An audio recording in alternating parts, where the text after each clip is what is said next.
இந்த படத்துல என்ன மெசேஜ்னு ஒருத்தன் கேட்பான், அதுக்கு நான் SMS பண்றேன்டா, எதுக்கு படம் எடுப்பேன்னு சொல்லுவேன்। শাকিব খানের আপকামিং সিনেমা বরবাদ নিয়ে চলছে বিশাল পরিকল্পনা।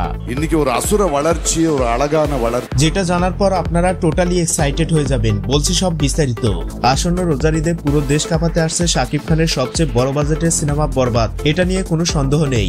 সম্প্রতি একটি গোপন সূত্রে জানা গেছে বরবাদে ভিলেন হিসেবে থাকতে পারে সাউথের বড় মাপের কোনো তারকা, তবে তাকে দেখা যেতে পারে বরবাদের ভিলেনের কেমিও চরিত্রে, অর্থাৎ তাকে বিশেষ একটি দৃশ্যে দেখা যেতে পারে। এখন অনেকেরই মন্তব্য বিশেষ এই দৃশ্যে দেখা যেতে পারে সাউথের অন্যতম খল অভিনেতা প্রকাশ রাজকে, বাট এ ব্যাপারে এখনো কোনো অফিসিয়াল অ্যানাউন্সমেন্ট আসেনি প্রযোজনা সংস্থা থেকে। তাছাড়া ছবিটির নির্মাতা মেহেদী হাসান হৃদয় বিষয়টি ক্লিয়ার করেনি।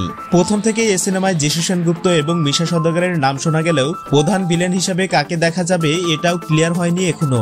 এখানে স্পেশালি টুইস্ট থাকতে পারে। পার্সোনালি আমার কাছে মনে হচ্ছে তাদের দুজনের থেকেও বড় মাপের কোনো ভিলেন থাকতে পারে। যদি সত্যি সত্যি প্রকাশ রাজের মতো কোনো বড় মাপের তারকাকে নেওয়া হয় তাহলে বিষয়টি কতটা ইন্টারেস্টিং হবে এটা বলে বোঝাতে পারবো না। বর্তমানে শাকিব খানের যে ডিমান্ড, এমনটা হওয়া অস্বাভাবিক কিছু না। সো দেখা যাক কি হয়, বাকিটা সময়ই বলে দেবে।